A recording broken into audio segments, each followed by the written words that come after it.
El teórico de hoy podría tener un título que podría ser el sujeto de la comunicación entre la realidad, la alteridad y el imaginario. Y como subtítulo tal vez la pregunta, ¿somos o nos hacemos?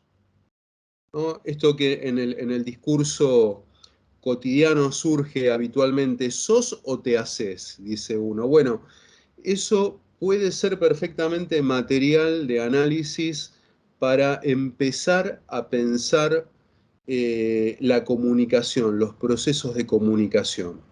O algo que por ahí decían las tías o las abuelas cuando uno era más chico, lo importante no es ser sino parecer, ¿no? No importa solamente que seas decente, lo importante es que también lo parezcas.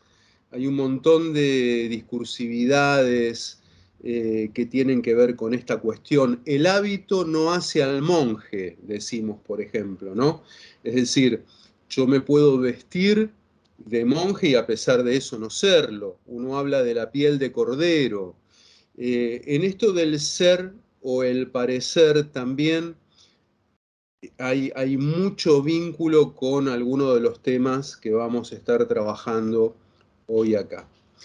Pero me gustaría comenzar por el principio y en el principio de prácticamente todas las discursividades que tienen que ver con la enseñanza de la comunicación, aparece un esquema que todos hemos visto en algún momento, que es ese esquema que nos presenta un emisor representado con una letra E en una punta, un receptor identificado con una letra R en la otra punta y entre esos dos, entre ese emisor y ese receptor, una flecha que va de E hacia R que de alguna manera simboliza el mensaje, el canal. Después, esto que se conoce como el diagrama de la comunicación lineal según Saussure, pero esto nos lo van a explicar más adelante, se completa con otros elementos como por ejemplo una segunda flecha que sale de R, en este caso hacia E, que vendría a ser lo que se conoce como retroalimentación, ¿no? Eh, y este esquema que todos hemos visto en algún momento, es un esquema que yo me atrevo a decir que es eh, maravillosamente bello, me atrevo a calificarlo así, es hermoso, porque es comprensible de inmediato. Uno le presenta este esquema a cualquier persona, lo explica así en términos muy breves, este esquema que es de síntesis, y de inmediato se comprende, ya está, entendí, eso es el circuito de la comunicación. Maravilloso. Ahora, este esquema de la comunicación lineal de Shannon que tantas veces hemos visto, que es tan fácil de comprender, tiene un pequeño problema, y es que no se corresponde con la realidad. No tiene nada que ver con la realidad. Es un esquema de síntesis, sí, es un esquema comprensible, sí, pero cuando uno intenta trasladar este esquema sintético a lo que es la comunicación social, la realidad de la comunicación social resulta que no alcanza, resulta que desvirtúa la naturaleza de los verdaderos elementos que son constitutivos de la comunicación. Empezando por esos dos protagonistas, E y R. Quiero decir, en la naturaleza de la comunicación social no existen los actores de síntesis. Lo que existen son personas que se comunican, Pero las personas, por su complejidad, que es un poco lo que vamos a estar trabajando no solamente en el teórico de hoy, sino en todo el desarrollo de la materia, no pueden ser reducidas las personas, el sujeto de la comunicación, no puede ser reducido a un elemento de síntesis como es un emisor o un receptor. No funciona de esta manera. Entonces, una de las primeras preguntas que nos vamos a plantear en el desarrollo de la cursada es ¿cómo podemos definir la naturaleza de estos protagonistas, estos sujetos que se comunican, desde dónde podemos analizarlos, desde dónde podemos válidamente estudiarlos? Y en la etimología misma de la palabra sujeto aparece una variable fundamental que es la subjetividad, ¿no? Sujeto, subjetividad, sujeto, objeto. Es importante detenerse en el verdadero sentido de las palabras para entender de qué estamos hablando. Por empezar, hay una dicotomía, ¿no?, entre sujeto y objeto, y hay una correlación entre sujeto y subjetividad.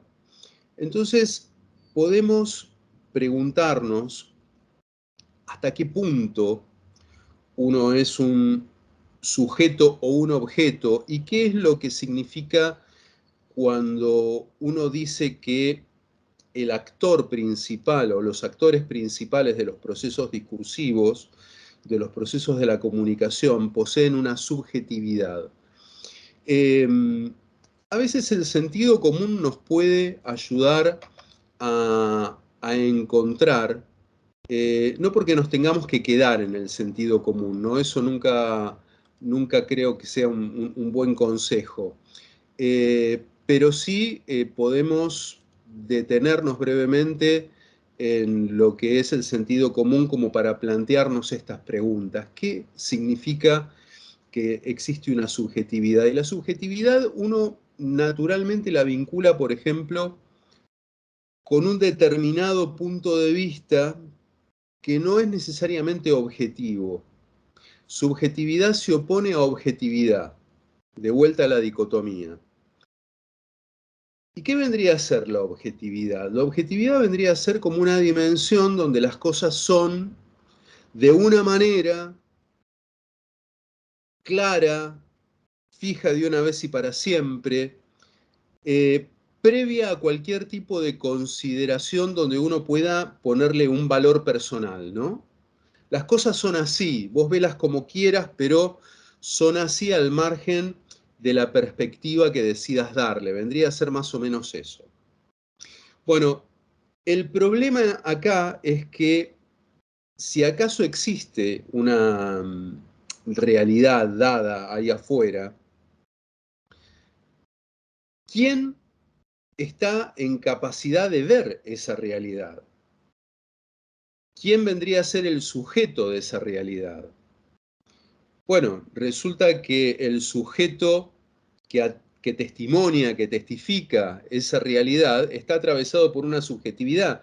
Entonces, hay un choque conceptual que nos pone frente a una suerte de paradoja. Si existe una objetividad, resulta que esa objetividad no puede ser nunca transparente porque siempre depende de la mirada de alguien que es un sujeto, que por lo tanto subjetiviza esa objetividad.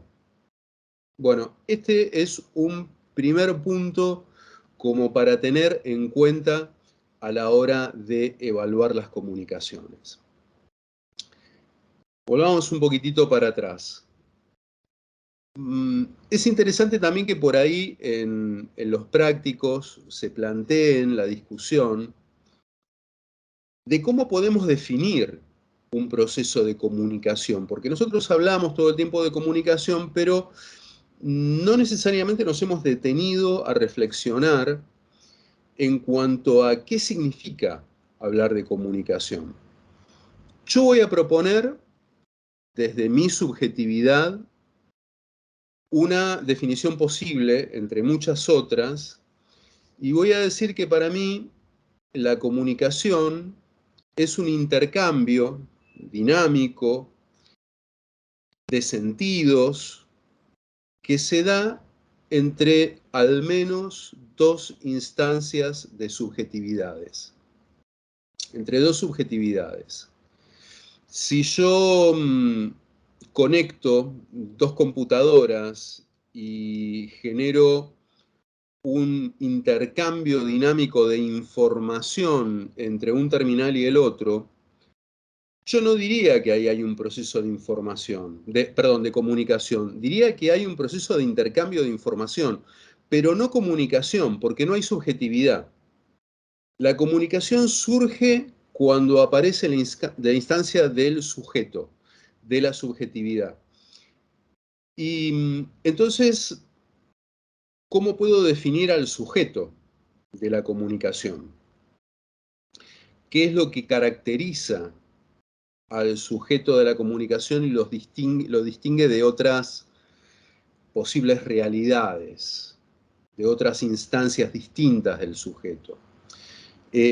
Para plantearlo de otra manera, si yo digo que en la comunicación humana suceden cosas, ¿cómo defino lo humano? ¿Cómo defino a la persona que se convierte en sujeto de la comunicación? Y fíjense ustedes que hay una cantidad enorme de definiciones posibles de sujeto, de qué es el sujeto, esto que el sentido común nos trae de inmediato, porque digo, todo el mundo sabe qué es una persona. No es que estoy preguntando nada que exceda el límite de mi realidad cotidiana.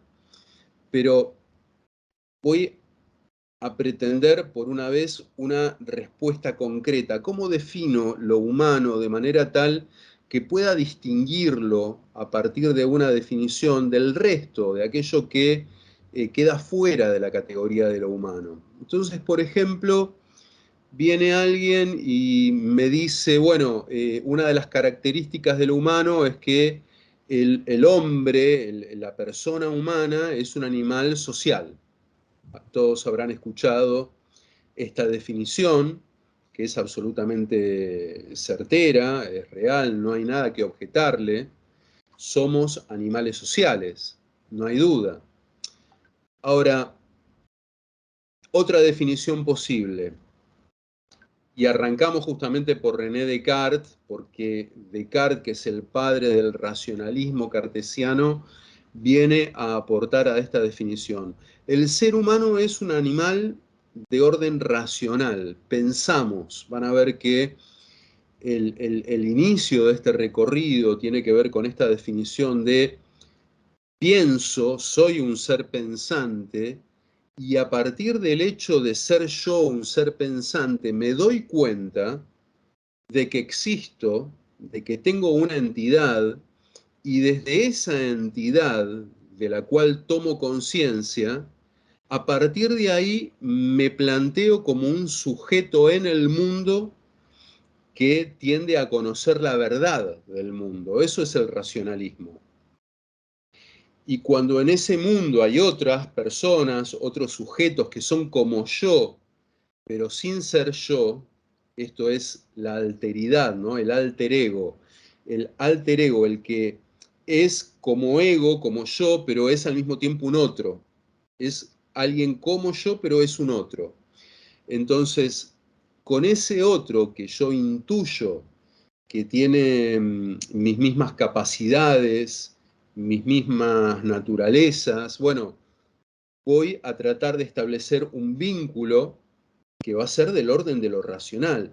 Descartes va a decir, pongámonos de acuerdo en establecer, por ejemplo, un código, en establecer parámetros de comunicación para que cuando yo diga, usted del otro lado pueda entenderme, pueda responderme. Ok, esa definición también es válida, esa definición también funciona. Pero hay muchas otras definiciones posibles, porque uno podría decir, las hormigas son seres sociales, las abejas son seres sociales. Los delfines son seres racionales. Los elefantes tienen también una cierta dosis de raciocinio que yo personalmente no sabría cómo medir la racionalidad de un elefante o de un chimpancé como para decir esto es racional y esto no lo es. Ojo con estas definiciones porque son muy imprecisas y si uno revisa históricamente, la humanidad se ha enfrentado a grandes desafíos a la hora de plantear estos límites. Por ejemplo, en algún momento, cuando de Europa llegan las primeras carabelas llenas de europeos a un continente nuevo, desconocido hasta ese momento, surge el problema de los nativos americanos. ¿Son seres humanos o no lo son? Porque parecían no ser racionales a la luz del sentido común europeo. El indígena americano era algo así como un subhumano, y esto justificó, por ejemplo, entre otras cosas, que esa religión europea que asegura hoy, aseguraba entonces que todos los hombres son iguales por ser todos hijos de un mismo Dios, esa misma religión, sin embargo, posibilitó el esclavismo.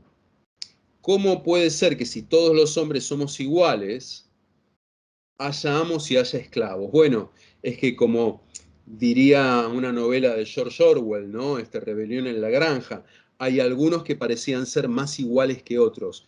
Entonces digo, estas categorías muchas veces son inestables, muchas veces son categorías que se acomodan conforme a los intereses de una u otra parte.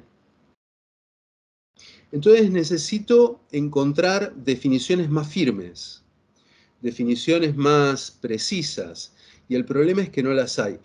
Hay un libro muy interesante de un escritor catalán que se llama Roman Gubern, el libro se titula El simio informatizado, que tiene todo un capítulo dedicado exclusivamente a discernir distintas características que podrían servir para diferenciar lo humano de lo que no es humano. Por ejemplo, el ser humano es la única especie que tiene una religión. Es válida como definición. El ser humano es la única especie que tiene una política, que tiene una economía, que utiliza indumentaria, que, que maneja abstracciones tales como una moneda, ¿no? Para hacer intercambios económicos. Marx podría decir, el ser humano es la única especie que es capaz de proyectar imaginariamente una relación con el mundo material antes de proceder a la transformación de ese mundo material, superando la dimensión de lo instintivo.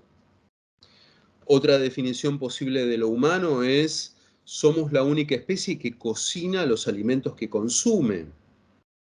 Y cada una de estas definiciones, uno dice, sí, es cierto, y vamos sumando características, vamos sumando posibles definiciones, y termino esta enumeración con una última definición posible que alguna vez uno le escuchó a un pensador inglés que se llamó Thomas Hobbes.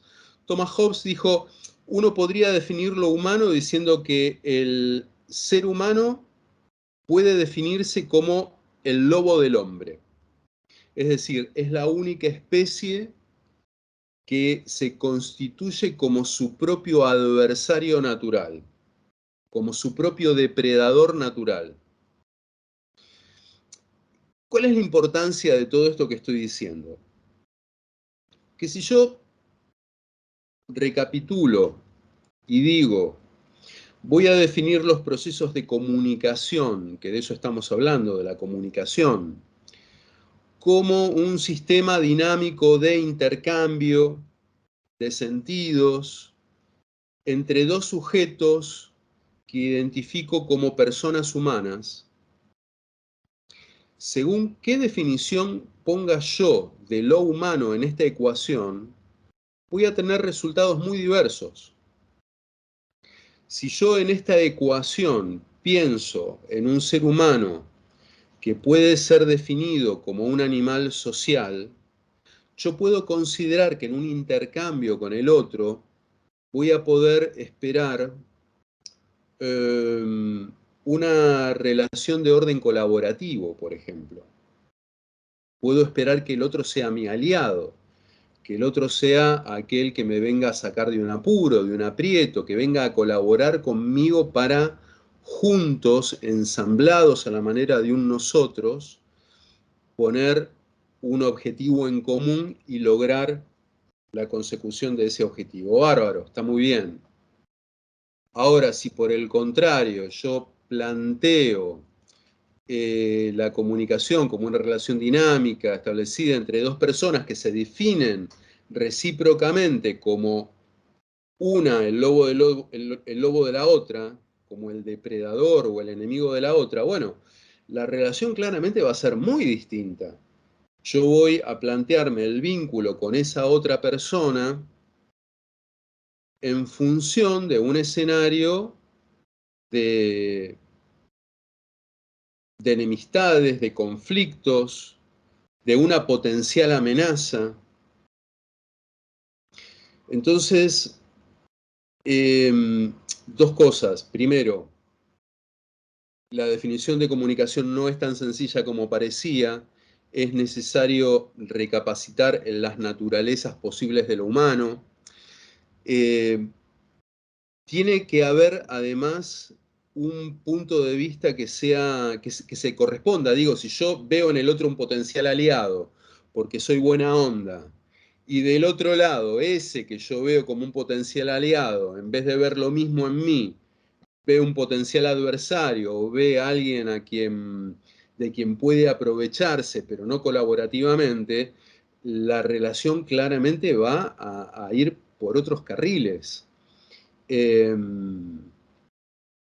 Bueno, podríamos ejemplificar durante las 2 horas de la clase, pero creo que es bastante claro esto que estoy señalando. Si hay alguna duda, me preguntan a través del chat, comentan a través del chat, o pueden abrir sus micrófonos y participar preguntando, comentando lo que quieran. Ahora, por otra parte, estoy hablando de lo que yo imagino en el otro, estoy hablando de lo que yo veo en el otro. Entonces, acá es donde empiezan a mezclarse las cuestiones de la alteridad, del imaginario y de la cuestión de si somos o nos hacemos. Fíjense que cuando... por cierto, si alguien no estuvo en el teórico anterior, mi nombre es Germán Serain, soy docente de esta cátedra. Perdón por no haberme presentado antes, porque las reglas de las buenas costumbres, las reglas sociales de las buenas costumbres, indican que cuando uno llega a una reunión, lo primero que debe hacer es presentarse, ¿no? Mucho gusto, mi nombre es tal, soy amigo de tal, el hijo de tal, presentarse. Y en realidad hay como una redundancia ahí, ¿no? Porque digo, yo ya estoy presente. Lo que en realidad estoy haciendo al presentarme es representarme. En el doble sentido de me vuelvo a presentar, me vuelvo a hacer presente, pero a través de una representación. Perdonen el juego de palabras, pero me parece que es un juego de palabras que es interesante y sobre todo dice mucho más de lo que parece. En el lenguaje uno se representa, es decir, genero una representación, en el sentido de genero una imagen de mí mismo para el otro, y al mismo tiempo vuelvo a estar presente, pero ya desde un otro lugar, desde una otra naturaleza, ya no por el hecho de estar físicamente presente, sino porque me dije de un modo u otro a la otra persona.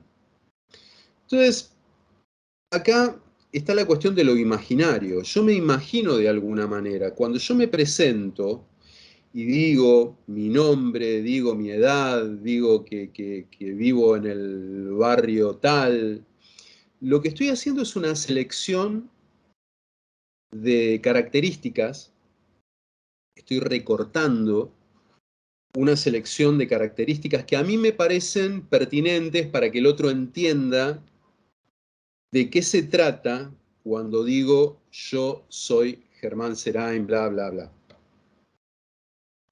Por otro lado, es una construcción de sentido que yo armo arbitrariamente, eligiendo, si se quiere, aquellas características que me son de alguna manera más significativas, más favorables. Si hay algo de mí que me avergüence por X motivo, seguramente lo voy a dejar de lado en esa representación. Ahora, el otro, aquel que escucha mi presentación,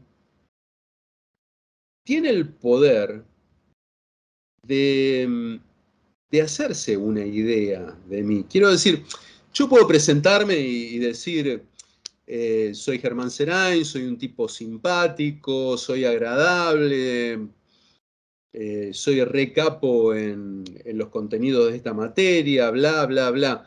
Ahora, cada uno de ustedes que me esté escuchando desde el otro lado de esta pantalla, de este micrófono, tiene el absoluto libre albedrío de creer o no en lo que yo le digo, de armar una identidad que arbitrariamente me va a asignar sin que yo lo sepa y sin que yo pueda hacer absolutamente nada para modificarlo. En realidad, estas dos últimas ideas son relativas porque alguien me podría decir, ¿sabe qué, señor docente? Usted me parece que es un pelotudo. Y me lo dicen, entonces me estoy dando por enterado. Ah, caramba, no lo pude convencer con mi presentación. Y por otro lado, hoy me puede decir, Germán, la verdad fue un gusto haber compartido esta clase, me encantó. Y yo me puedo quedar con la duda de, ¿me estará diciendo la verdad o estará nada más que tratando de palmearme el lomo para quedar bien conmigo? Es decir, hay una distancia que está establecida entre estos dos actores de la comunicación, que es una distancia tremenda porque es irreductible.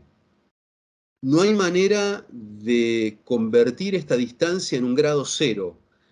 El otro siempre va a ser un otro, entonces las comunicaciones siempre se van a dar entre dos sujetos que de alguna manera se van a estar desconociendo. Se van a estar intuyendo, sí, pero también desconociendo.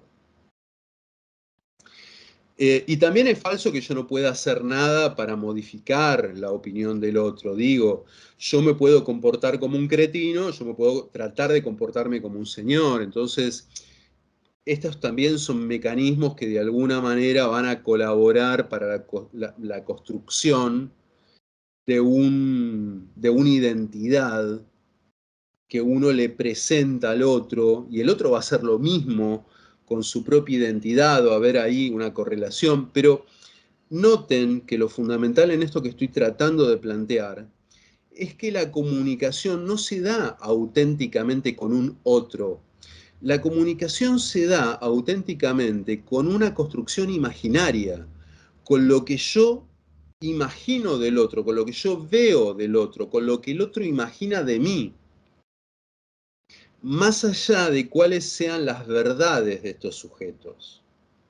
Entonces, entre ser y parecer, hay una distancia muy grande Y cuando establecemos un vínculo relacional del orden de la comunicación, siempre nos vinculamos con lo que me parece que el otro es, no con lo que el otro es realmente. Les cuento una pequeña anécdota como para tratar de clarificar esto. Está de todas maneras lo vuelvo a recomendar, El sujeto de la comunicación, editorial Eudeva, material de cátedra. Bueno, en el último capítulo de este libro hay una anécdota que tiene que ver con Stephen Hawking. Lo ubican a Stephen Hawking, ese gran pensador, ese gran físico, que tenía un montón de problemas, pero si había un problema que no tenía es que no era un estúpido para nada. En alguna conferencia, Stephen Hawking le preguntaron si él creía en la posibilidad de que en algún lugar del universo hubiese vida más inteligente que la vida humana, que pudiera tomar contacto con nosotros una civilización mucho más avanzada que la nuestra. Y él dijo que no, que en realidad él no creía que en ningún lugar del universo pudiera existir una civilización mucho más avanzada que la nuestra. Lo explicaba por cuestiones que tenían que ver con la evolución de la vida, con el tiempo de vida de los planetas y un montón de cosas que no vienen al caso. Lo importante es que él no creía en esta posibilidad. Y después agregaba algo que me parece que es muy interesante. Él decía, de todos modos, para el caso de que hubiese en algún lugar del universo una civilización mucho más avanzada que la nuestra, yo le diría a la gente que investiga los confines del universo, que apunta las antenas de los radiotelescopios a lo profundo de la galaxia, que dejen de hacer ruido. Si hay una civilización mucho más avanzada que la nuestra, más vale quedémonos quietos y que no nos encuentren. ¿Por qué? Porque recuerden qué es lo que pasó en nuestro planeta cada vez que una civilización avanzada se encontró con otra que estaba menos avanzada. De vuelta, los europeos llegando a América. Eso, esa conquista, ese dominio, es el modelo que yo tengo como ejemplo de lo que sucede cuando dos civilizaciones, una más avanzada que la otra, se encuentran. ¿Por qué habría de ser distinto en el caso de dos civilizaciones interestelares? Entonces, más vale, ya que nosotros no tenemos la capacidad técnica de localizar una civilización fuera de los confines de nuestra galaxia, quedémonos quietos, porque si hay una civilización que es capaz de llegar hasta nosotros, seguramente nos van a querer conquistar. Entonces, dos reflexiones en función de esto. Fíjense que por un lado, el modelo de comunicación que plantea Hawking es un modelo que se basa en la experiencia conocida. Y esto me parece que es interesante. ¿Cómo planteamos nuestras rutinas de comunicación? En función de lo que yo ya tengo aprendido de otras rutinas de comunicación que ya he establecido en otros momentos de mi vida. Esta es la primera cuestión. Y la segunda, tal vez más importante, el hecho de que Hawkins diga, quedémonos quietos, escondámonos, ya es de por sí una actitud del orden de lo relacional, de lo comunicacional. Pero fíjense que él dijo no creer en la existencia de ese otro del cual se está escondiendo. Entonces, ahí es donde con claridad se ve que ese otro es un otro que siempre es hipotético, es un otro que siempre es imaginario. Y a partir de esa hipótesis de un otro es que nosotros establecemos nuestros comportamientos, nuestro modo de ser en esa relación, incluso antes de que la relación sea. Esto mismo lo pueden llevar a cualquier escala de cualquier comunicación. Yo tengo una idea, que es una idea mía, ustedes pueden repetirla, o pueden compartirla, o pueden disentir con ella. que es que las relaciones humanas, las comunicaciones, conforman una estructura similar a los fractales. ¿Saben lo que son los fractales? Son esas estructuras geométricas que se van replicando en distintas dimensiones, pero siempre respetan la misma organización estructural. Por ejemplo, en un copo de nieve. Un copo de nieve uno lo ve con un microscopio y hay una estructura. Si uno acerca más el aumento, si uno aumenta más la imagen, resulta que esa estructura se va replicando, replicando y replicando. Bueno, la comunicación para mí es algo parecido. Si uno entiende cómo funciona la comunicación a nivel de una familia, en el interior de una familia, seguramente esa misma arquitectura relacional se repite en el esquema de una comunicación a nivel de relaciones internacionales. O, como en el caso que planteo de Hawkins, incluso en una relación de comunicación entre eventuales otros extraplanetarios, ¿no? Es una idea solamente, pero bueno, la comparto con ustedes. Entonces, recapitulemos un poco. Ya vemos cómo esta abstracción de síntesis de emisor, canal, receptor, nos deja muy lejos de las complejidades que son propias de la comunicación social, de la comunicación humana. Por empezar, que todos somos emisores y receptores al mismo tiempo. Digo, yo estoy hablando en este momento, pero estoy atento al chat, a ver si alguien hace alguna pregunta. Cualquiera de ustedes puede interrumpir abriendo su micrófono y haciendo una participación. Y entonces yo que soy receptor también, perdón, yo que soy emisor también estoy recibiendo información. Pero fundamentalmente estoy atravesado por todas estas cuestiones que hacen a la subjetividad. Por otro lado, esto tiene muchas ramificaciones posibles. Probablemente este teórico termine siendo una serie imprecisa de ramificaciones, pero vamos a intentar que de a poco después vaya cobrando un sentido, ¿no? Por otro lado, hablábamos del raciocinio, ¿no? Decíamos, bueno, arrancamos por René Descartes, porque Descartes es el padre del racionalismo y el racionalismo determina que una de las condiciones fundamentales de lo humano tiene que ver con esta cuestión de que reconozco que existo y que soy porque pienso. Y a partir de esa racionalidad voy a tomar contacto con los otros.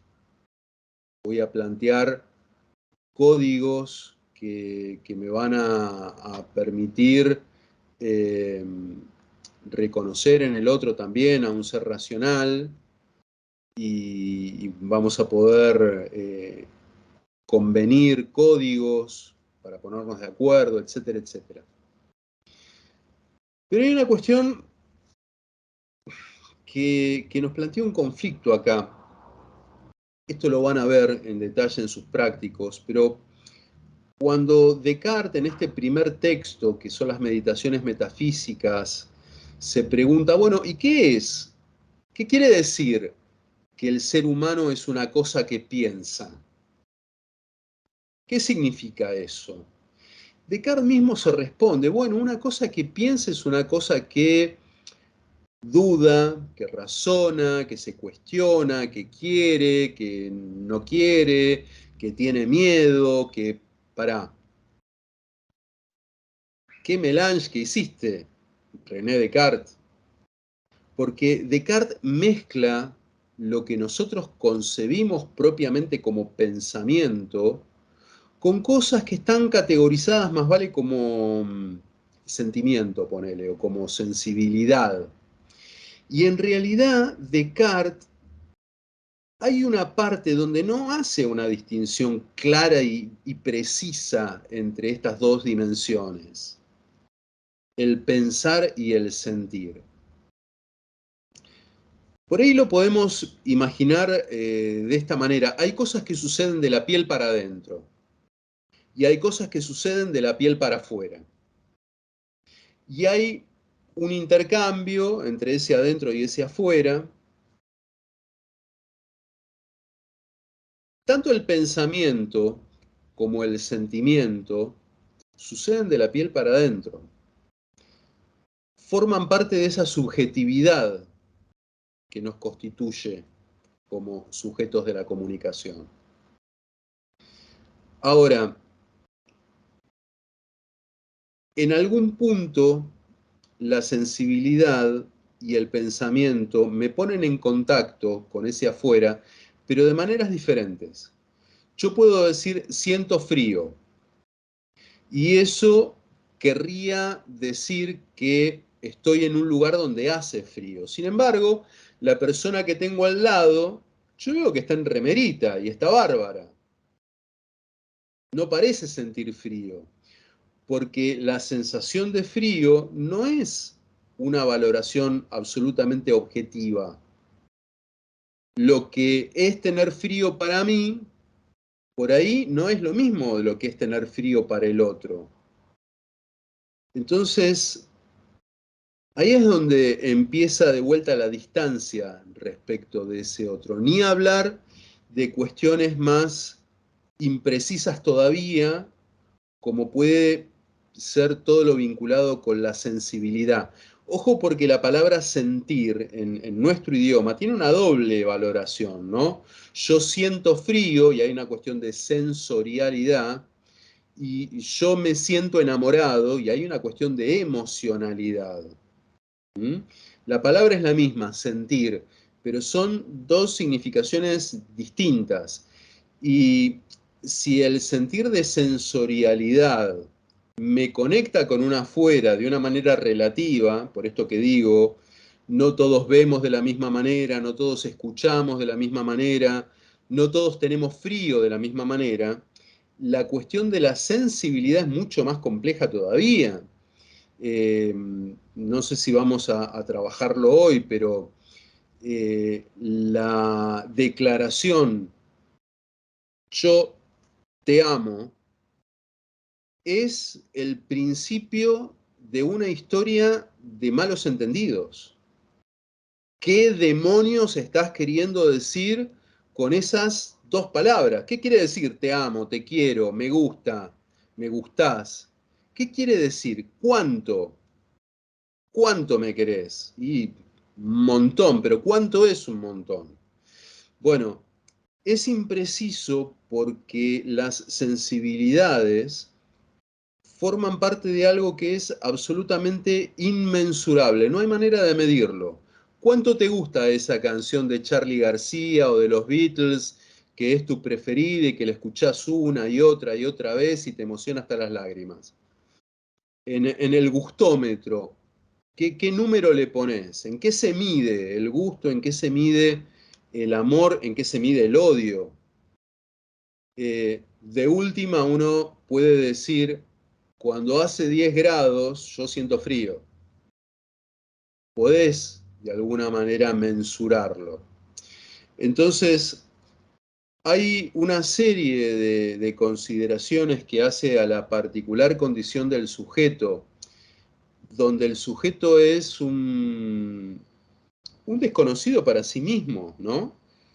Eh, que cuando hablamos de una comunicación que está atravesada por dos subjetividades, por lo menos dos subjetividades, estamos diciendo que el proceso de comunicación es absolutamente complejo, porque mismo los actores de ese proceso son instancias desdibujadas. Cuando en los prácticos vean todo lo relativo a la mecánica del inconsciente, esto es aquello que formando parte de mi psiquis, yo mismo desconozco de mí. Por eso uno va a terapia.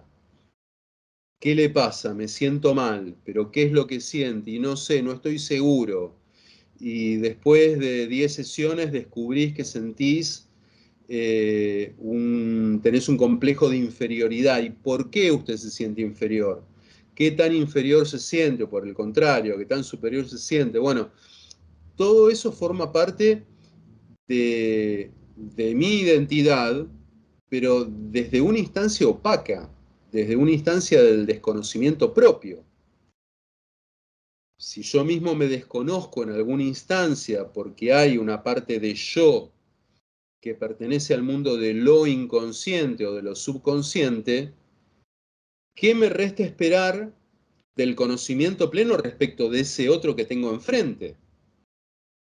Que es un otro que yo solamente puedo percibir en su apariencia, en sus discursos. Yo puedo decirle, contame quién sos, o puedo objetivarlo, puedo verlo, tratar de sacarle la ficha. Pero si esa persona a mí me dice, hoy me siento feliz, o peor, me dice, hoy me di cuenta de que te quiero, no tengo manera de acceder a la sensibilidad del otro que me va a ser absolutamente ajena por siempre.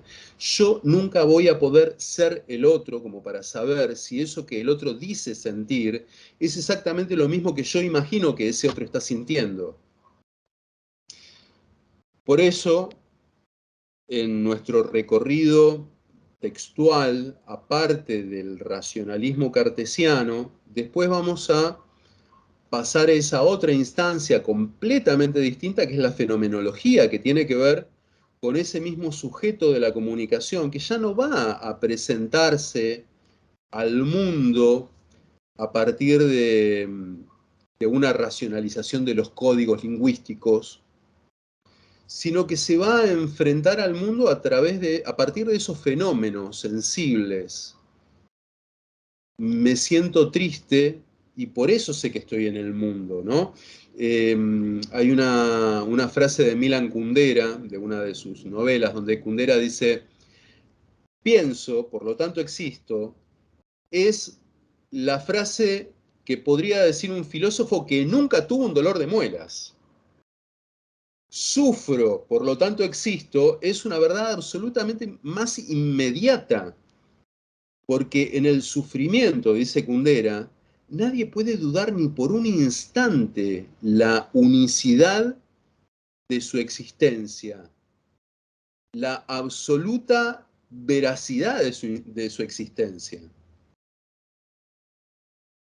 Desde la razón también lo puedo deducir, pero lo tengo que pensar, hay una distancia, hay un tiempo ahí, estoy pensando, entonces llego a la conclusión de que hay como un caminito para recorrer. El dolor no, es inmediato, no te da tiempo a pensar, te da la pauta evidente de que sí, de que estás ahí, de que existís. Después va a venir un pensador como Emmanuel Levinas y va a decir, si bien es cierto que yo no puedo ser el otro, hay algo en la contemplación del otro que a mí me conmueve de una manera tal que yo no puedo tener dudas de que el otro es tan humano como yo, de que tiene una misma condición similar a la que yo tengo, por la cual puedo deducir de que es una alteridad, de que también tiene sentimientos, de que no es una mera proyección de mi mente ese otro, ¿m? Que no es un muñeco que si lo golpeo o si le pateo la cabeza porque está tirado en el piso no le pasa nada. Siento empatía o no la siento. Y ahí entra el juego de las capacidades, de la subjetividad, de reconocer en ese otro a un otro. Y bueno, entramos en un terreno que es complejo, que es difícil, que es confuso, que es de actualidad,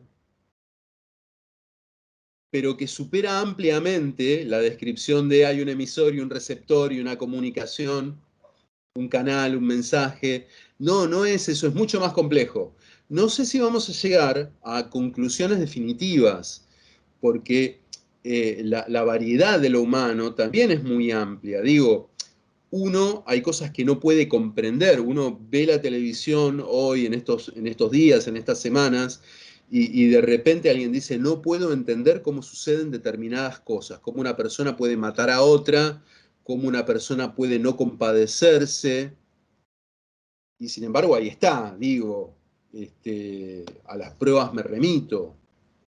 Bueno, eh, todo eso también forma parte de los procesos comunicacionales y de los desafíos de la comprensión. A ver, ¿cómo llego a ponerme de acuerdo con ese otro para establecer vínculos? ¿Cómo defino a ese otro? ¿Lo defino como un ser racional? ¿Lo defino como un ser económico? ¿Como un ser judicial? Eh, bien, sigo con otras ramificaciones posibles. Yo no creo que a ustedes les interese particularmente conocerme a mí, pero si alguien quisiera conocerme a mí o si alguien quisiera conocerlos a ustedes podrían ir a este recurso de la presentación, que ya dijimos en realidad es una representación. Y entonces la pregunta es, ¿cómo sé si el otro me está diciendo la verdad? ¿Cómo saber si el otro no nos está mintiendo, no nos está engañando? No lo sabemos, no tenemos manera de saberlo. Cuando nosotros suponemos que conocemos a alguien, resulta que esa es una idea que nosotros tenemos del alguien. Volvemos a la cuestión del imaginario, de lo imaginario. Lo que yo imagino en una persona es aquello que a mí me moviliza como para vincularme a ese otro a quien imagino de una determinada manera o de otra. Si yo imagino en el otro un potencial adversario, voy a tener una serie de actitudes que van a ser diferentes a las actitudes que yo tomaría respecto de ese mismo otro si yo lo imaginara como un posible aliado. Pero entonces vuelvo a la idea de que precisamente es la idea del otro en mí la que va a definir mi vínculo con ese otro y viceversa. Lo que ese otro imagine de mí va a ser lo que defina la vinculación que ese otro va a tener hacia mí. Después va a haber tiempo para correcciones. Hay palabras que tienen mala fama, mala prensa. Una de estas palabras es la palabra prejuicio. Es inevitable el prejuicio. El prejuicio es esa idea que yo armo en mí respecto de un otro, a quien todavía no conozco plenamente, que me lleva a articular determinadas rutinas que yo conozco previamente para poner en juego a la hora de vincularme a esa persona. Llego a esa reunión social a la que me han invitado y donde conozco solamente a la persona que me invitó y a nadie más. Me presento, vale decir, me represento, vale decir, me vuelvo a presentar, y estoy atento a las representaciones de los demás. ¿Cómo entablo una comunicación con esos otros? Bueno, a partir de reglas que están ahí a mano dentro del entramado social, que nos dicen cuando uno llega a una reunión a establecer una conversación con una persona, puede utilizar determinados tópicos, qué calor que hace, lo que mata es la humedad, pobrecito, está igual que antes de morirse, de qué signo sos, Sagitario, yo también de Sagitario, hay algún otro boludo acá que sea de Sagitario, etcétera, etcétera. Son convenciones. Y son convenciones mayormente estúpidas, pero son convenciones exploratorias que de alguna manera me permiten avanzar sobre un terreno más o menos conocido para llegar a ir juntando elementos que me permitan ir ajustando mi modo de comunicarme con ese otro. ¿Mm? Y lo mismo que pasaba en el caso de Hawkins. Todas las valoraciones que yo voy a hacer, y lo mismo sucede con las valoraciones que los demás hagan de mí, van a partir de la subjetividad propia. Cuando uno sale de una reunión social diciendo, qué bien que la pasé, me encanta cuando uno va a una reunión y se encuentra con gente como uno, lo que está diciendo tácitamente es, me encanta interactuar con gente que ve el mundo de la misma manera que lo veo yo. Con gente que está dispuesta a interactuar de la misma manera que estoy dispuesta a interactuar yo, etcétera, etcétera. Hay como una relación de lo especular, de lo espejo, ¿no? Veo en el otro a alguien que es parecido a mí, lo comprendo, ahí nos vinculamos. Cuando el otro es demasiado distinto, me confundo, porque no sé cómo va a reaccionar frente a una idea, a una frase. Entonces, la relación es imaginaria. Hay algo que yo le puse el título de los 6 grados de especulación en las comunicaciones interpersonales. Esto sería mucho más divertido si estuviéramos en un espacio áulico viéndonos, ¿no? Por ejemplo, bueno, acá no los estoy viendo ahora ustedes, pero mi colega Vanessa creo que está en el chat. Entonces, si yo hablo con Vanessa en una conversación mano a mano, en realidad yo no estaría hablando con Vanessa, porque la conozco, hace años que somos colegas, pero no la conozco muy íntimamente, no somos amigos cercanos. Entonces, yo en realidad le voy a estar hablando a Vanessa desde la imagen, desde la idea que yo tengo de ella. Y a partir de ahí voy a comunicarme con esa representación imaginaria que Vanessa es para mí. Ojo, lo mismo va a hacer Vanessa respecto de mí. No es que le va a hablar a quien yo verdaderamente soy, sino que ella también tiene una idea de quién soy yo, que seguramente no se ajuste exactamente a quién soy. Capaz que es un poco mejor, capaz que es un poco peor. Ahora que estoy diciendo esto, Vanessa, si estás efectivamente en línea escuchándome, después lo charlamos. Me pregunto, ¿cómo será la imagen que Vanessa tiene de Germán Serán, que soy yo? Porque nunca se lo pregunté, nunca me lo dijo. Entonces, ahí hay una primera especulación. ¿Desde dónde me habla ella, que yo desconozco? Ahí hay un Germán que yo desconozco, que es el Germán que ella se imagina. Ahora, ella desconoce cuál es la Vanessa que yo me imagino. Y ahora que yo acabo de decir esto, Vanessa podría estar preguntándose en este mismo instante, ¿cómo será el Germán que Germán imagina que yo imagino de él? ¿Se entiende? Es decir, los grados de especulación imaginaria son infinitos y así podríamos seguir todo el día, pero nunca llegamos a al verdadero conocimiento del otro. ¿Qué será lo que Micaela, que acaba de escribir en el chat, piensa? Y así, etcétera, etcétera, etcétera. Ahora uno dice, bueno, a ver, hay gente a la que uno sí conoce, ¿no? Los hijos, los padres, la pareja. Estás 30 años en pareja y un buen día te despertás y te das cuenta que no sabés quién es esa persona que tenés durmiendo al lado. Pasa, les juro que pasa. A mi ex le pasó. Y, y cada vez que vos le decís, ponele a tu mamá, la verdad que me sorprendiste, no esperaba esto de vos, para bien o para mal. O cuando tu hijo te lo dice, me ha pasado, les juro que estas cosas suceden.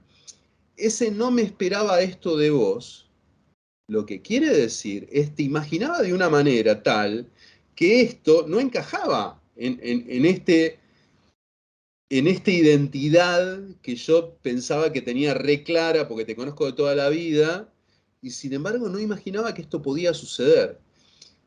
Quiere decir que hasta este momento, hasta ese preciso momento, te estuviste manejando con un otro que en algún punto era imaginario. Siempre la constitución del otro es imaginaria.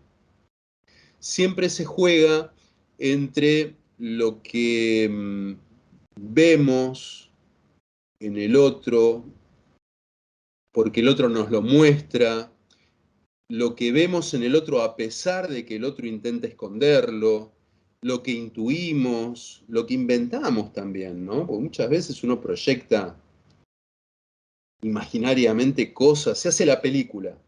¿Quién no se ha hecho la película? Es inevitable, aparte de que es lindo a veces porque eso nos calma, se abre otra rama. ¿Por qué nos calma? Porque nos gusta estar en la zona de confort. Es uno de los temas que va a atravesar esta materia. ¿Vieron cuando esa gente a uno le dice, tenés que salir de tu zona de confort? ¿Por qué? No me jodas, estoy cómodo en mi zona de confort. Por eso se llama así, zona de confort. Estoy confortable, no me quieras empujar para salir de acá. Dentro de la zona de confort, a mí me gusta imaginar que conozco al otro con el que interactúo todos los días. Porque si tengo que ponerme a pensar que el otro todo el tiempo me puede dar una sorpresa, eso es incómodo. No quiero estar todo el tiempo a la defensiva, en un estado de incertidumbre. Nos llevamos mal con la incertidumbre. Esto lo podemos retomar por ahí en otra clase. Entonces, como nos llevamos mal con la incertidumbre, nos llevamos muy bien con las construcciones imaginarias que nosotros mismos establecemos, compramos de muy buen grado y ponemos en el lugar de la realidad. Esto del imaginario es, uno lo puede manejar en términos conceptuales, pero lo imaginario en nuestra psiquis se llama, entre comillas, realidad. No porque sea la realidad, sino porque nosotros lo ponemos en ese falso lugar de la realidad. Y lo mismo en relación a nosotros mismos, esta cuestión de lo identitario que también es crucial para entender esta materia. ¿Quién soy? Y yo también me armo imaginariamente una respuesta a ese quién soy. Me armo un personaje simpático, lindo, divertido, copado, y me convenzo de que yo soy eso. Me hago el que soy eso. Pero la identidad tiene el problema de que es una construcción que es conjunta, es decir, hay una parte de la identidad que tiene que ver con lo que yo hago, pero hay una parte de mi propia identidad que tiene que ver con lo que el otro coloca en mí, con lo que el otro imagina en mí. Les pongo un caso para que se entienda esto. Va la mamá con el nene, arrastrándolo del brazo, y le dice, pero dale, camina, no seas inútil. Se lo dice a los gritos, delante de quien sea, no seas inútil, le dice. Esta frase, que por ahí ni siquiera es malintencionada, está marcando identitariamente a ese ser humano en construcción. Me dijeron inútil. ¿Será verdad que soy un inútil? La pregunta está instalada, la duda está instalada, la construcción de sentido en torno de esa palabra está instalada y genera algo. Ese chico que está en plena evolución de su identidad, algo va a hacer con esa palabra inútil. No sabemos qué. Las vinculaciones en este sentido no son necesariamente lineales. Dos personas pueden responder de maneras diametralmente opuestas a un mismo estímulo. No hay concatenaciones necesarias. Los vínculos algorítmicos, si quieren llamarlos así, son muy complejos y no los podemos seguir a simple vista. Pero que va a haber una consecuencia de eso no hay ninguna duda. Entonces, todo lo que tiene que ver con las construcciones identitarias es algo que tenemos que tener muy, muy presente en esta cuestión del sujeto de la comunicación. Después, tal vez, podamos retomar este tema.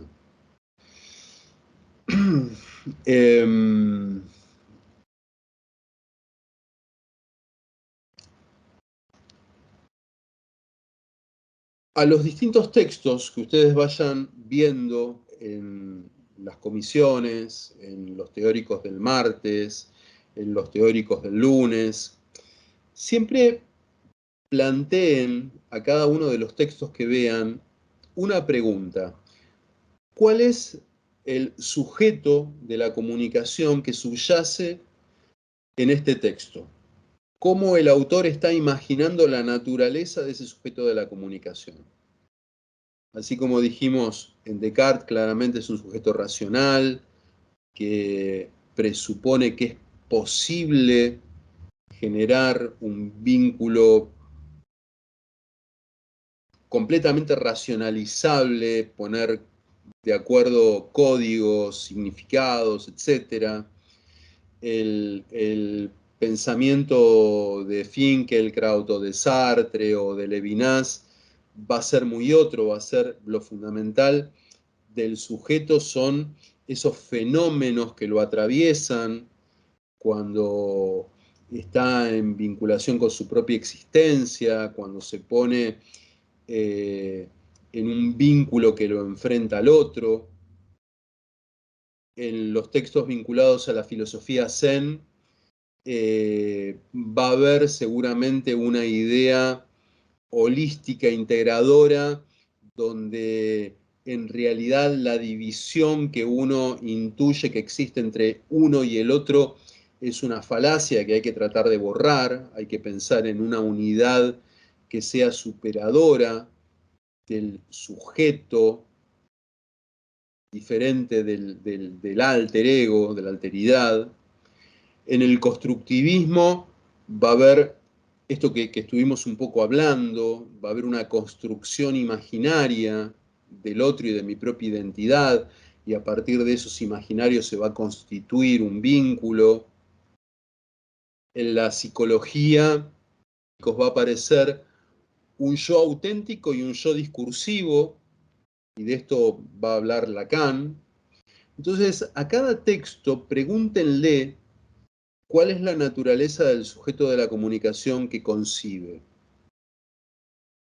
Y ojo incluso con esta palabra sujeto, porque cuando, que es otra de las ideas que van a poder encontrar en el libro, cuando uno habla de sujeto, persona, individuo, gente, digo, hay como un montón de palabras que uno utiliza como si fuesen sinónimos y en realidad cada palabra tiene como una particularidad que es específica, no existen los sinónimos, no hay dos palabras que signifiquen exactamente lo mismo.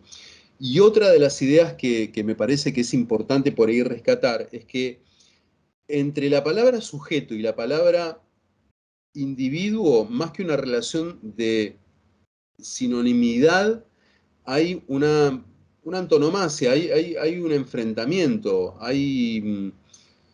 son palabras que más vale son antónimos antes que sinónimos.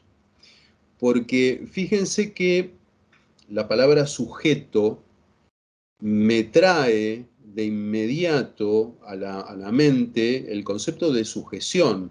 Es algo que está anclado, que está agarrado a otra cosa. No sabemos todavía qué, pero está agarrado a algo, hay una sujeción, un anclaje.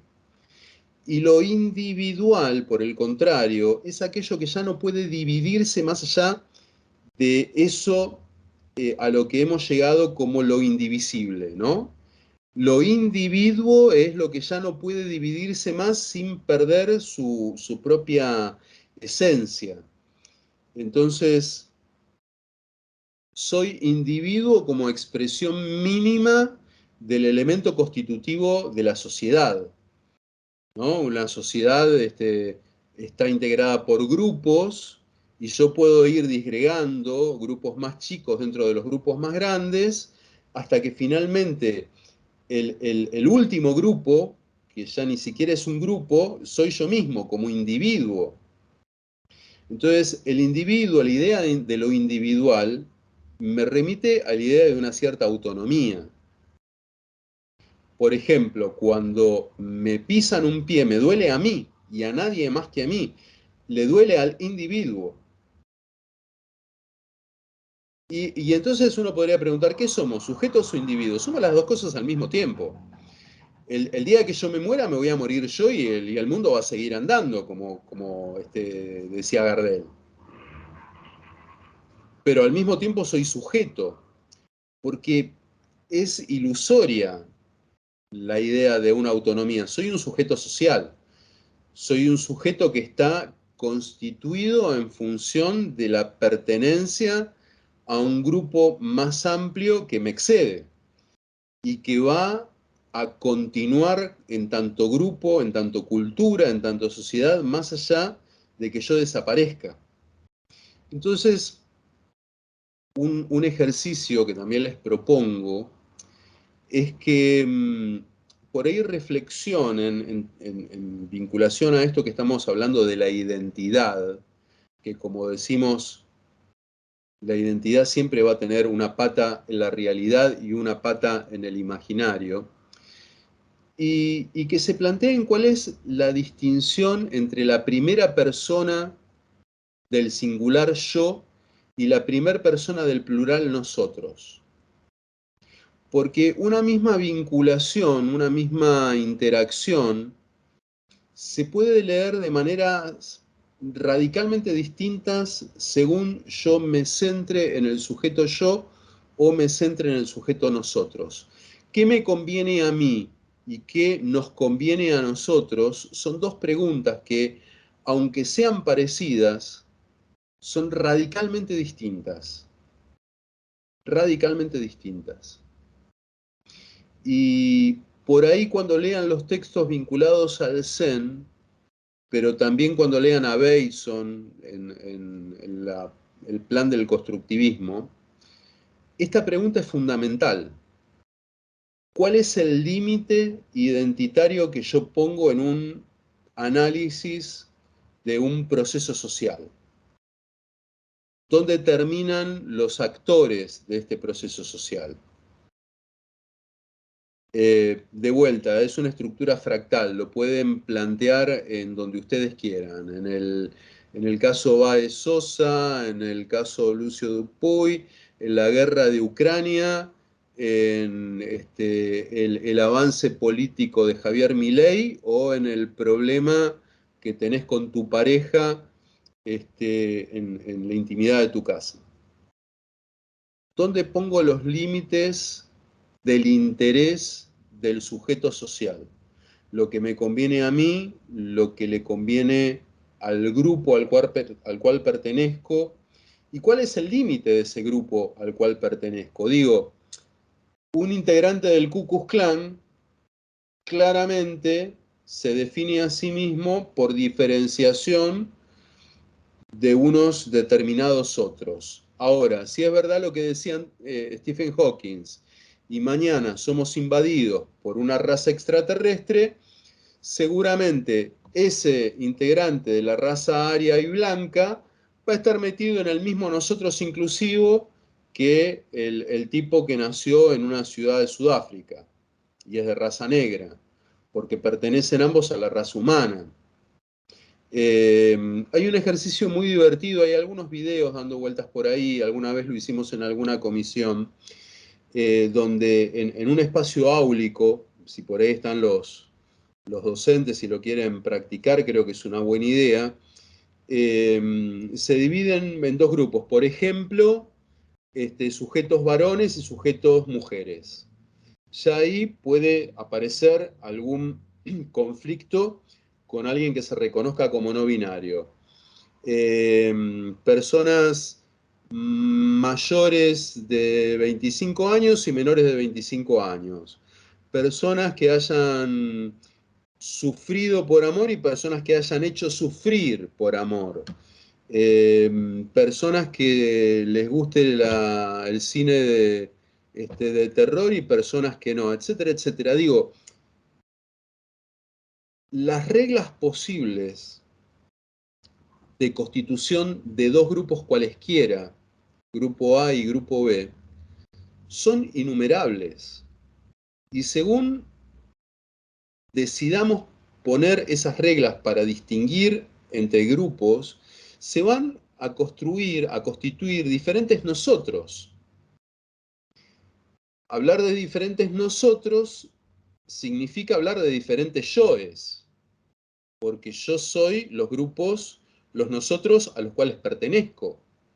El límite entre lo individual y lo social, entre el individuo y lo sujeto, son muy inasibles. Pero todo esto, desde el sentido común inmediato, por lo general, no me lo estoy planteando todo el tiempo. Yo pienso que hay un emisor y que hay un receptor, y punto. Esa distancia que hay entre la abstracción con la cual solemos encarar los sujetos sociales y los procesos sociales, con la realidad psicológica, anímica, semántica, de lo que realmente sucede a nivel de esos procesos es muy grande. Entonces, hacernos cargo de la complejidad de estos procesos es el primer paso para, para volver a amigarnos con la naturaleza del verdadero sujeto de la comunicación. Ese es el primer paso en esta materia, entender la complejidad de los procesos que estamos analizando en muchísimos niveles posibles. Pero primero que nada, comprender esa complejidad.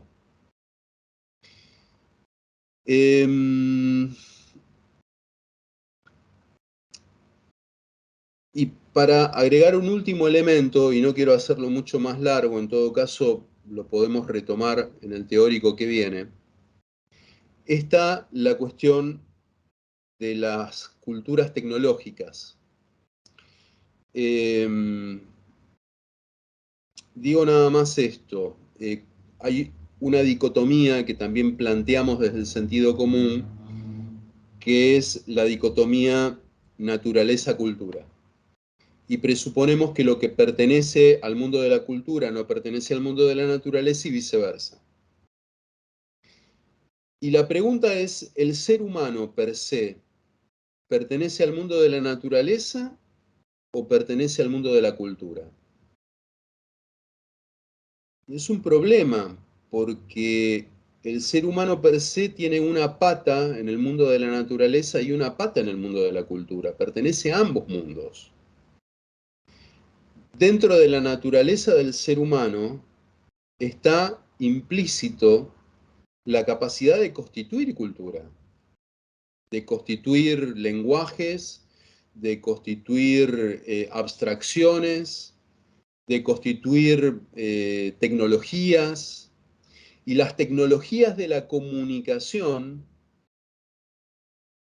que nosotros utilizamos habitualmente, que forman parte de la cultura, pero también forma parte de la naturaleza humana que nos ha llevado a diseñar esas tecnologías, nos modifican a nosotros en tanto seres culturales y naturales. Quiero decir, así como uno habla del Homo sapiens, hoy deberíamos estar hablando de un Homo technologicus, ponele, de un Homo mediático, de un ser humano cuya naturaleza involucra toda la carga enorme del proceso de culturización en el cual cada uno de nosotros ya nace.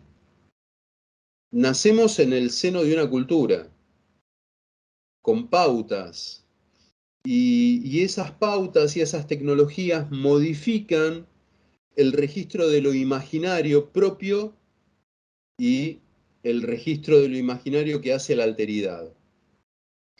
Y estos procesos están cambiando radicalmente en los últimos años. No digo ni siquiera en el último par de siglos ni en las últimas décadas.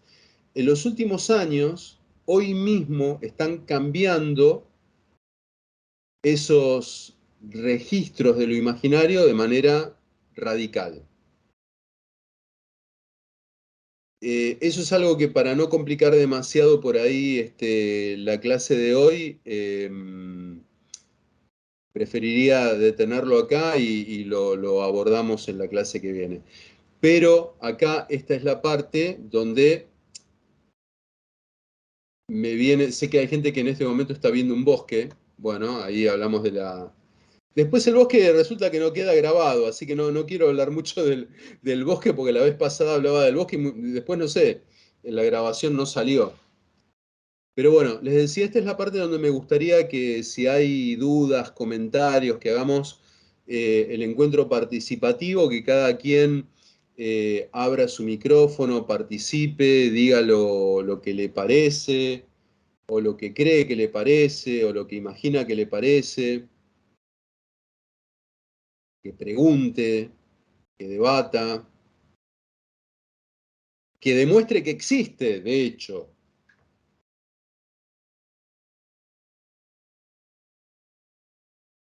Porque tal vez en el fondo he estado hablando solo todo este tiempo y ha sido toda una ilusión para mí el que le estuve hablando a alguien. Y en realidad estaba hablando solo a mi celular, a mi cámara. No quisiera imaginar semejante cosa. Bueno, Vane, dale, haceme la gamba a vos, que te veo que estás ahí. No, de todo lo que dijiste, ¿se escucha? ¿Se me Sí, escucha? perfecto. Sí. Bueno, de todo lo que dijiste me quedó resonando, porque no puedo sustraerme de la actualidad. Me quedó resonando el tema de lo que es la ilusión de identidad, la ilusión de un yo, la ilusión de un yo reunido en torno a ciertos rasgos que creemos permanentes. Y pensaba hoy en esto, bueno, lo que pasó, el juicio, la sentencia, y todas estas voces que dicen como que esos padres debieron saber lo que sus hijos iban a hacer, porque se supone que esas identidades de estos chicos venían conformando un círculo acotado de rasgos que los padres debieron haber previsto, y bueno, la realidad excede todo. Yo no sé, no se me ocurre que los padres pudieran saber, o sí se me ocurre, pienso y digo que habrán crecido en una familia súper violenta, pero esas familias súper violentas no siempre terminan en un desenlace así. Me parece que todos estos temas que tratamos en la materia, del el yo, que en parte es una ilusión, pero a la vez una construcción histórica, porque para que hablemos hoy de yo, hay una conceptualidad de siglos que fue trabajando en ese sentido, empezando por Descartes y pasando por un montón de otros autores que después, algunos de los cuales vamos a ver. Bueno, me parece interesantísimo todo lo que se planteó hoy en el teórico, y espero que lo puedan relacionar con otras materias y con todo, con semiótica, con el circuito de la comunicación, con Kerbrat, Orecchioni, no sé si se acuerdan, y con esto. Ni siquiera el yo es yo, ni siquiera la identidad es posible. Son ilusiones a las que la sociedad nos mete como el costo por estar unidos, por ser gregarios. Gracias, Vane, muy buena reflexión.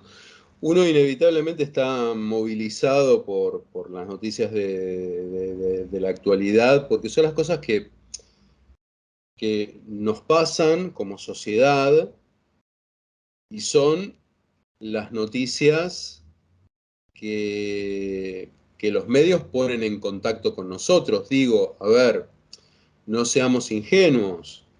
Esto que uno ve en relación a un nene llamado Lucio o a un joven de Villa Gesell, a quien puntualmente han matado ahí, a Baez Sosa, son nada más que dos casos entre cientos que tienen lugar, y está todo lo que no vemos y también sucede.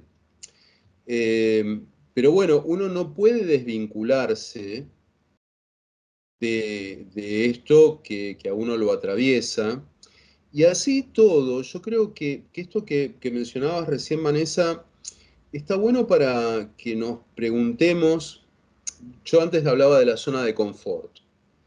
Parte de la zona de confort es categorizar al otro en buenos y malos. Me resulta fácil entender el mundo pensando en... Yo lo entendía perfectamente con emisor y receptor y vino Germán a desarmarme esa lógica que yo ya tenía armadita, prolija, comprendida. Lo mismo pasa en cuanto al término de buenos y malos. Si yo sé quiénes son los buenos y quiénes son los malos, ya está, logré articular una comprensión del mundo dentro de la cual puedo ubicarme con comodidad, con confort. Pero eso no sucede. A mí la vida me enseñó que cualquier persona puede convertirse en lobo de otra, puede convertirse en un asesino. Nadie, o por ahí muchos sí, pero yo creo que obviamente a todos nos gusta odiar a estos 8 rugbyers que fueron condenados, porque es fácil, los pongo en el lugar de los malos. Fíjense qué interesante este discurso de ahora cuando entren a la cárcel van a ver lo que les pasa, porque los otros presos, los otros presos están presos ahí por algo, porque también son del bando de los malos, o entendí mal. Entonces, cuando un preso se pone en el rol de justiciero, ¿cómo es la identidad que está pretendiendo asumir? ¿Está pretendiendo dejar de ser el malo castigando a otro que supuestamente es más malo que él? ¿Cómo son las cosas? Y esa persona que hoy condena porque no ha cometido todavía ningún delito, ningún crimen, el día de mañana, ¿no puede llegar a ser capaz de cometer un crimen? No estén tan seguros, salgan un poco de la zona de confort. Cualquiera puede convertirse en un asesino estando en el lugar y el momento incorrectos o adecuados, según cada uno lo quiera ver. Y la prueba está con lo que sucede en una guerra. En una guerra de repente, de buenas a primeras, no solamente es lícito matar, sino que se convierte en obligatorio. Y te matan si vos no matás al que te dicen. Las definiciones identitarias son siempre mucho más vagas de lo que estamos dispuestos a creer porque nos sacan de nuestra zona de confort. Pero hay que correrse de la zona de confort para comprender verdaderamente por qué 8 personas son capaces de matar a patadas a otra. Hubo el año pasado un debate a partir de las declaraciones de una funcionaria, no recuerdo ahora exactamente quiénes fueron los protagonistas, pero frente a un caso de violación en masa surgió la frase, no son monstruos, podría haber sido tu hermano, tu primo, y hubo un debate terrible ahí, porque, claro, es mucho más cómodo decir, el que comete un acto aberrante es un monstruo. Uno, a partir de esa identificación del otro, sabe muy bien dónde pararse, fuera del lugar de la monstruosidad. El monstruo es el otro. Pero cuando lo sacás de ese lugar y aceptás que esa monstruosidad la hizo alguien que perfectamente podría formar parte de tu círculo de relaciones, ahí la cosa se complica porque ese que cometió la monstruosidad resulta que en algunos factores es muy parecido a vos.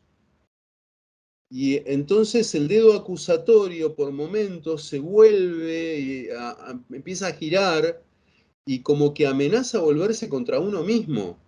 Y eso es muy incómodo. Entonces trato de evitarlo. Pero en la medida que evito hacer este tipo de análisis, y digo, no, lo monstruoso queda fuera del área de lo humano y no admito que las monstruosidades estas forman parte de la misma naturaleza humana que me constituye a mí como persona, en la medida en que soy incapaz de reconocer esta complejidad, me torno incapaz de comprender el fenómeno, de generar un verdadero análisis de por qué suceden las cosas que suceden. Y si no puedo analizar por qué suceden las cosas que suceden, me estoy evitando la posibilidad de darle una solución a ese proceso, de evitar que sucedan. Y es un desafío muy grande porque me pone en un lugar de incomodidad muy grande. Pero creo que ese es el verdadero desafío que debe asumir el cientista social. Entender que forma parte del mismo conjunto donde estas monstruosidades tienen lugar. Estas y otras, las que vemos y las que no. Pero bueno, dije que iba a terminar y no me quiero extender más. Sé que Vanessa estuvo presente, así que gracias, Vane, por haber estado. Sé que Micaela estuvo presente porque mandó un jajaja, justo estaba pensando en eso. Gracias, Mica, en serio, por haber participado. Y los demás, gracias, pero estoy imaginándolos. Quiero que sepan que carezco de elementos de juicio válidos como para decir, me consta que estuvieron ahí. Igual los quiero mucho. Nos encontramos, gracias Brian por estar escribiendo. Nos encontramos, si Dios quiere, el próximo lunes en el próximo Teo. Que estén muy bien. Chau, chau.